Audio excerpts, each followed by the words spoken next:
Hey everyone!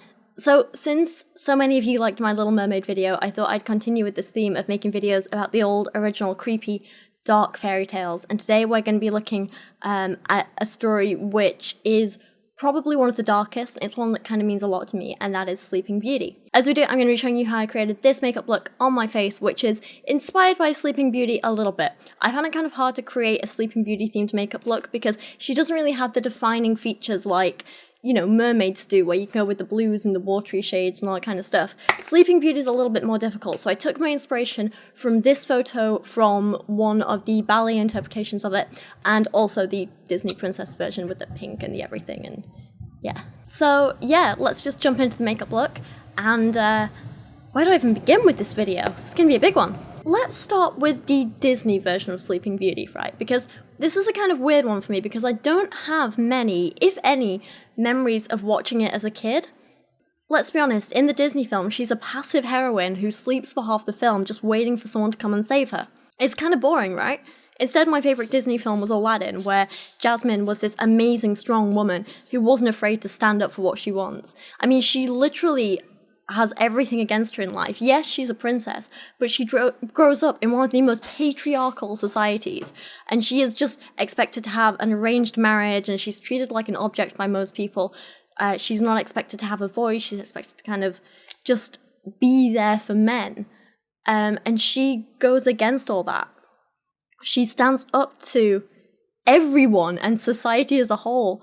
And she won't just let the men in her life walk all over her. She fights for her dreams and for her search for real love.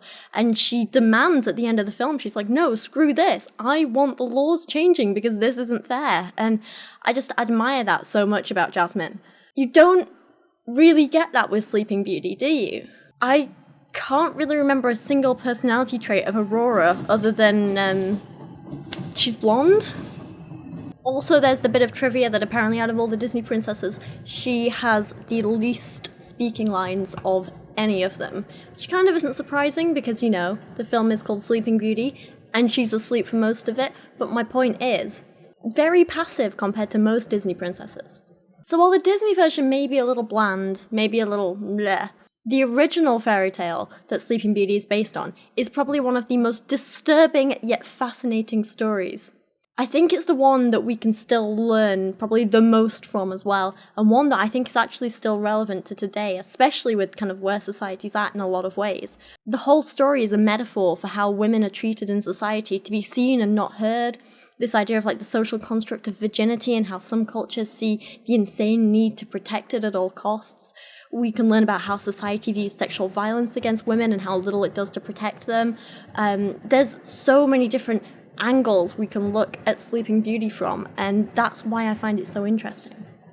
Sleeping Beauty is also one of the fairy tales that I think I probably researched the most on, because I don't know, it's not embarrassing to admit this, but it's a thing I don't really talk about much, but a while ago, I was inspired by one of my favourite authors, who's Robin McKinley, who writes these amazing, beautiful fantasy books based on fairy tales and stuff like that, and kind of reinterprets them, reimagines them sometimes, like lots of different things. One of my favourite books by her is called Deerskin, and it's a retelling of Donkey Skin, and it's just fantastic and disturbing and beautiful and wonderful, and I love it. I absolutely love it. It's one of my favourite books. I thoroughly recommend it. But the point is, when I was reading some of her books, I had this idea for like a story I wanted to write that was a modern retelling of Sleeping Beauty. Which on the surface is a love story, but underneath it kind of tells the story of a woman who feels forced into passivity by like a mix of society and her father and even her own like mental health problems. And during which she meets a man and she kind of like awakens from her past life, but in helping her, he also kind of takes something from her. And it's meant to be like this idea for a story that looks at like power dynamics in relationships, but ultimately ends in a woman like reclaiming her mind and her body and her life for herself, and it's supposed to be quite empowering. I have like this whole plot mapped out in like so much detail. It's something I'm really passionate about, and as a kid I used to love writing, like especially fiction, stories and poetry, but I kind of lost my confidence in it over the last like decade or whatever, and yeah. So while I've got this idea for a story that I want to write, I can't make myself sit down and write it for some reason. Like, starting is scary. So I think I just need to give myself a little bit of kick and get back into it. Yeah, I don't know. Anyway, the point is, that's one of the reasons that Sleeping Beauty kind of means so much to me as a fairy tale and a story, because I have this idea for a story I want to tell based on it, and yeah, I don't know. Anyway, let's look at the original Dark story, because this is what you're here for, and this is the messed up bit. So the earliest version of this story is reported to date all the way back to the early 1300s, although it wasn't published until 1634 by a guy whose name I'm going to definitely mispronounce, Giambattista Basile, or Basile, I don't know. He included it in a collection called The Pentamerone, The Tale of Tales. You might know this because there's a film called The Tale of Tales, which is very loosely based on this collection. So the original Sleeping Beauty story was part of this collection. It was originally titled Sun, Moon, and Talia. And in this one, Talia was the name of our main character, the princess. Basile was also responsible for a bunch of other original fairy tales, actually in this collection. So he was responsible for the origins of like Cinderella and Rapunzel and Hansel and Gretel and all kinds of other huge stories that we know and love today. The story of Sun, Moon, and Talia, along with many of the others, was later adapted by Charles Perrault and the Brothers Grimm, and it was popularised by these guys, and their versions are the ones that you may know a little bit better. But the original Dark one was from this guy called Basile.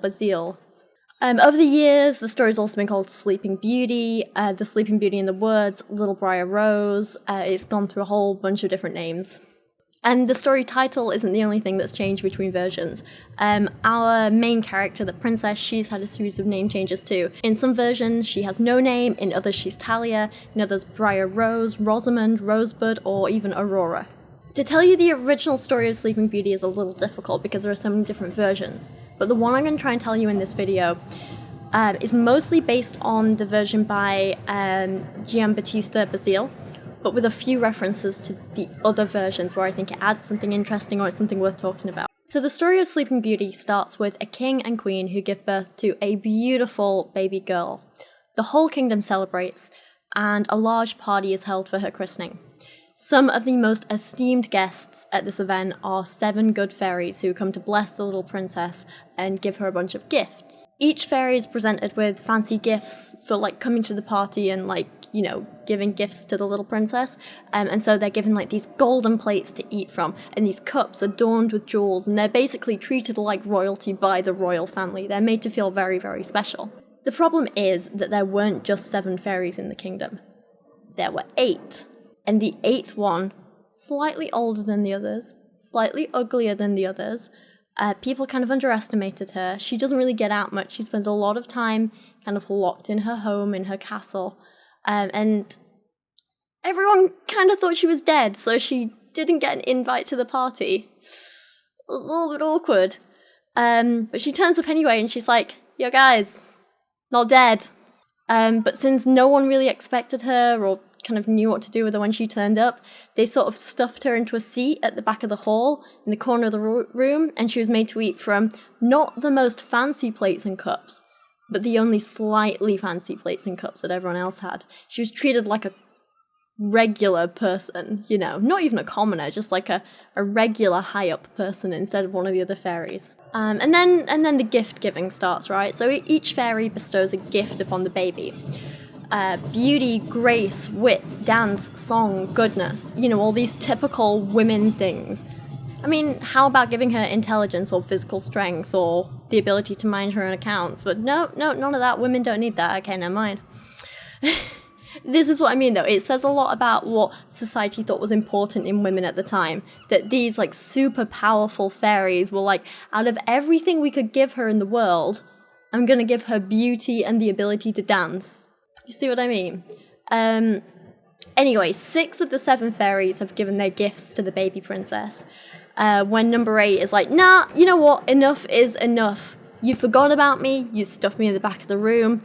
I'm going to give this little kid a gift because you parents screwed up. So she actually curses the baby instead of giving it a regular gift like the others. She curses the little baby princess so that one day she will prick her finger on the spindle of a spinning wheel and die. In some versions, it's a piece of flax, in some, it's just a needle, but in most versions, in the most popular versions, it's a spinning wheel. Okay, so now everyone's kind of panicking, right? Especially the father, the king, and they're all like, oh my god, we only got to invite you to the party, and now you try and kill our kid, you monster! Which, you know, I understand why they're kind of mad about that. It's a bit of an overreaction, but whatever. But fairy number 7 is like, wait, guys, I still haven't given my gift yet. So I don't know why apparently these super powerful fairies can only give 1 gift each. I don't know why they aren't all, like, magic all the time, but apparently these questions aren't important to the story. Apparently. So, anyway, number 7 is like, I've still got a gift to give. I'm not quite powerful enough to undo the curse, but what I can do is change it. So instead of dying, she's just gonna sleep.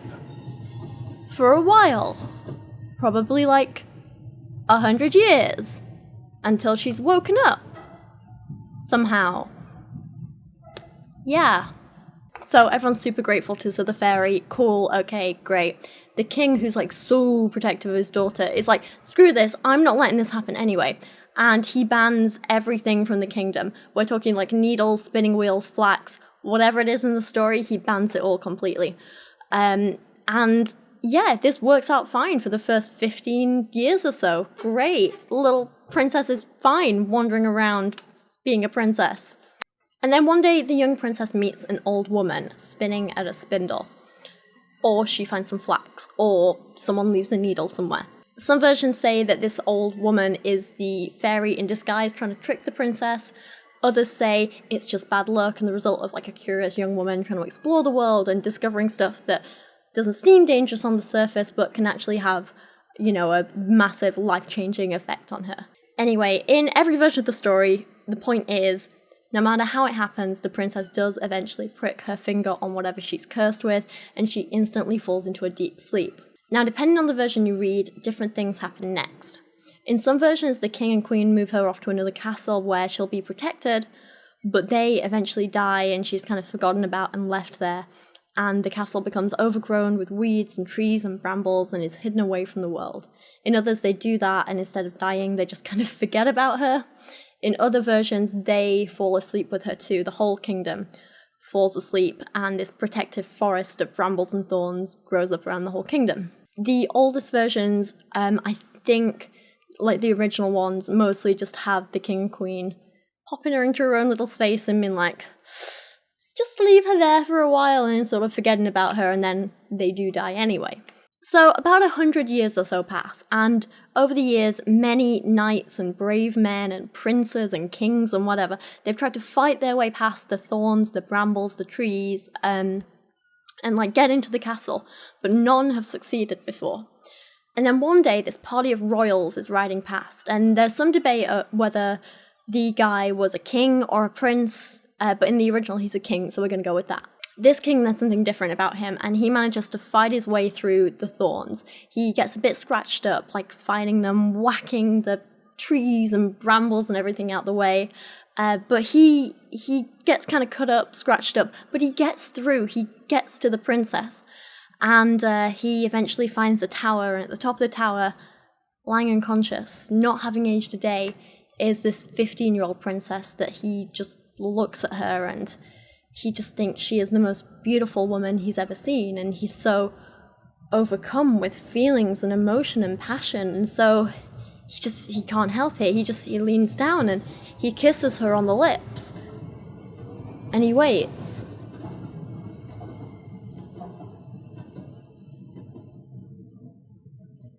And nothing happens. She doesn't wake up. So, obviously, being a man, seeing this unconscious beautiful woman in front of him, the only logical thing to do at this point is rape her. Look, it's not his fault, okay? He's a king. He's used to getting his own way, and she's just some woman, and look, she was laid there all unconscious and alluring. She's basically asking for it. I mean, how could anyone seriously ask him to control his emotions and feelings and urges like that? It's just asking too much of the poor man. I'm being sarcastic. Please know I'm being sarcastic. But anyway, the point is, when he's done, he just then leaves, and he goes back to his castle, and he thinks no more about the unconscious teenager that he just raped. Thing is, though, turns out despite time not passing and our princess not aging while she's asleep, by some logic, she can still ovulate. So our unconscious princess falls pregnant, and she stays unconscious for the whole pregnancy, the whole 9 months. And yeah, 9 months later, she gives birth to twins, a boy and a girl. In some versions of the story, it's the act of childbirth that wakes her up. You know, the pain is so much that it breaks the curse, which, yeah, kind of terrifies me. This is one of the reasons I don't want kids. In other versions, the children wake her up because they are the ones to bestow true love's kiss upon her once they're born. In other versions, the children are kind of like trying to wake their mother and kind of like suckling on her and stuff, and one of them like sucks on her finger and like sucks out the poisoned whatever that caused the curse. There's different things and different versions that happen, but the point is, her kids, who she calls Sun and Moon, are the ones to break her curse and wake her up. Coincidentally, around the same time that the princess wakes up from the curse, the king decides to come back and pay her another visit. Obviously, she's never met him before while conscious, so she doesn't know who he is, but he explains to her, he sits there and he's like, look, I'm the father of your kids, God knows how, but they end up bonding, and she thinks she's in love with him. And, hey, they have babies together, right? So that's gonna be a happily ever after, because if he had sex with her and put babies in her, then obviously he loves her too, and they're gonna have this perfect life together, and she's gonna be queen, and blah blah blah, and it's all gonna be amazing, and he's gonna take her back to the castle, except no, because he's already married. Yeah. So at this point, we're realizing the king is a massive player, who not only rapes teenagers that he finds unconscious, but he cheats on his wife as well. So he's like, oh, I don't really know what to do, but I just kind of need to go back to my castle, because I got some stuff to do, so see you around. And he promises to come back and see the princess and their kids soon, but basically, yeah, he just kind of leaves them there and abandons them. Now, depending on the version of the story you read, either the queen herself, the king's wife, or the king's mother finds out about the princess and sees her as an obvious threat. They find out about the kids, they find out about everything. In the original, it's the wife, so we're going to go with that. She forges a letter from the king to our princess, saying that, hey, you know, look, I think we should start this life together, forget about my wife, come visit my castle, bring the kids. Actually, for now, just send the kids. I'm going to get them settled in first. Send them over, and then we'll deal with you later. So the princess, being naive and trusting, I guess, she just packs up her newborn babies and she sends them off with a messenger to this strange castle because she got a letter. And when the babies arrive at the castle, the messenger, he comes and he brings them to the queen. He's like, here you go. And she's like, great, cool, thanks. Don't tell anyone about this. And so now the queen has to come up with a plan to get rid of the babies. And I don't know about you guys, but when thinking about how to get rid of 2 newborn babies, I think the only logical solution is to cook them and eat them, right? Which is what the queen tried to do. So she takes them down to the kitchen and she says to the cook, put these in a pie. She hands over these 2 babies, and the cook's like, okay. But the cook, being, you know, not a psychopath, instead kind of like manages to sneak the babies out of the castle, saves their lives, and serves the queen lamb instead, and says, yep, did it, totally, they're gone, whatever, when really she saved the kids' lives. She then, the cook, goes to the king and tells him what happened, and he's like, oh my god, how could you do this? Because everyone knows that rapists always have the moral high ground. God, I get so bitter with this story. But yeah, so he does the only logical thing in this situation, and he thanks the cook. He gets his kids, he kills his wife, and he moves the princess that he raped, who is still a teenager at this point, into his castle and marries her. And they live happily ever after. Apparently. Yeah, so there we go. I told you it was a dark one, didn't I? Seriously, there's so much to unpack in this story and so much we can learn from it, and so many parts are a commentary on what society was like at the time when it was written, but it can also tell us something about society and how we treat women today, I think. I think there's a lot we can learn from this. I still think the story is particularly relevant with how prevalent sexual violence against women is today and the continued fight against women's bodily autonomy in so many countries. We need to kind of understand stories like this and understand why they're wrong so that we can learn from them and make sure this doesn't happen to women anymore. Many people believe that Sleeping Beauty is a tale about growing up, about maturing, about puberty and discovering your sexuality. This is a surprisingly common theme amongst the original fairy tales, to be honest, and you'll find similar undertones, even in ones you might not expect, like Little Red Riding Hood, which is a tale of lost innocence and exploration and, growing up, essentially. Many believe that the dark fairy's curse to prick her finger is a metaphor for puberty and women getting their first period. If you consider what life was like at the time, from the moment young women, especially royalty, got their first period, their bodies stopped being their own and instead was controlled by other people. They became this commodity to be bought, sold, traded, used, married off, and just popping out babies for someone else. Women were forced to be passive and not have a say in their relationships or what happens with their body. And this whole story is basically a big metaphor for that. A woman being unconscious, raped by someone she doesn't know, and giving birth to twins may seem barbaric today, but remove the magic from the story, and this was pretty much a common occurrence back then. This happened constantly. Women were sold off by their fathers to husbands who had sex with them whether they wanted it or not, and they had to spend their lives popping out kids to have any sort of worth or value. The fact that the princess can't break her own curse, she's either left to be woken up by her future husband or her babies, depending on which version you read. It can be seen as a very telling statement on how women are viewed as incomplete or incompetent or unfulfilled if they aren't married with kids, a sentiment which sadly many people do still believe today. And as much as I think we should change it, the fact is it hasn't changed yet. And of course there are questions to be asked about the princess essentially falling for her abuser as well. Is this Stockholm syndrome? Is this some kind of comment on women being made to feel weak and manipulated by their partners so they feel they can't leave because no one else will have them? Is it a comment on older men or men in positions of power taking advantage of younger women? He was her first, and so because she's naive, she thinks that must mean they're in love, right? There's lots of things to unpack and think about and talk about and discuss. And sadly, I don't have time to cover all of it in this video, otherwise we would be here for hours, as much as I would love that. There are other interpretations too, though. Let's look at the princess's father, who has some minor but important roles in this story. After learning his daughter's curse, which we've agreed is a metaphor for, getting her period one day, he makes every effort he can to protect her and almost try and prevent that happening, even though it's inevitable. He's a typical father looking out for his little girl, wanting her to retain her innocence for as long as possible, right? Banning flax or spindles or needles from the kingdom is basically symbolic of him trying to keep her a child for as long as possible.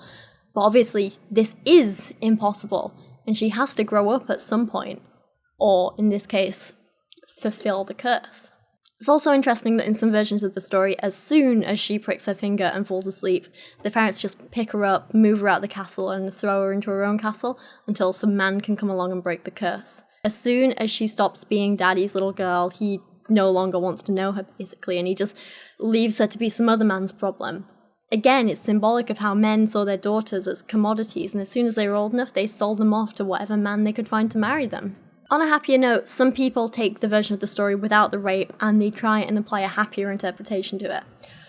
Of course, even in these versions, he's kissing her without consent, so it's still really creepy, but... But yeah, some people do see this as a story about true love and fate, and how sometimes you have to go through a lot of crap or wait a long time to find the one, to find the right person for you, to find your dream partner. There'll be many others that try and break through your forest of brambles, but eventually one is going to succeed, and you'll let him in and he'll be your true love and you'll live happily ever after. That's how some people like to look at it. I'm not really a big fan of this interpretation, to be honest, because it paints women as passive and prudish and unable to play an active role in their own relationships. And I don't even think I believe in the concept of soulmates and the one, even as like a romantic notion. So this interpretation just doesn't really do it for me, but maybe some people will like it, so there's that. And then, of course, there's all the topics that we haven't even had time to touch on in any real detail. The cheating, the raising children, the families with divorces, single parents, sex outside of marriage, the social construct of virginity and trying to protect that, and how it's something that, honestly, there's not necessarily any need to value, but why do we, and why do we try and protect it, and so on. There's questions about revenge and justice, and should this kid have been punished because of something her parents did to hurt someone else? Like, there's a hell of a lot we could unpack with this story, a hell of a lot to talk about, and I don't have time to go into all of it right now, but I am going to hand this off to you guys and ask, what do you think of the original fairy tale? What do you think we can learn from it? What do you think we can take away from it? What are your favourite bits? And what are your least favourite bits? Yeah, I'm going to end this here before I get too, rambly and this just goes on a little bit too long. But thank you so much for watching today. Let me know down in the comments what your favourite fairy tales are, what you thought of this video, what other fairy tales you'd like me to cover in future videos. Yeah, but for now, thank you so much for watching, and hopefully I will see you guys again soon. Huge thank you to everyone supporting me on Patreon this month, with a special thank you going to Data Jack, Trae Sprowles, Gambit and a Chauffeur, Liv's Pantyhose Addiction, Mark Dauner, Christian Berg, Nathalie Romer, Simon Lundh, Jadeon Sheppard, Robert Korte, Peter Kyrouac, Sir Michael Moore, Christina the Atheist, Sage Villarreal and Loren Hart. You guys and everyone supporting me on Patreon are absolutely amazing, and I couldn't do this without you, so thank you so much. And remember, if you are supporting me on Patreon, you can get exclusive access to my Discord server where you can come join in the conversation. So hopefully I'll see you guys over there. And thank you all so much!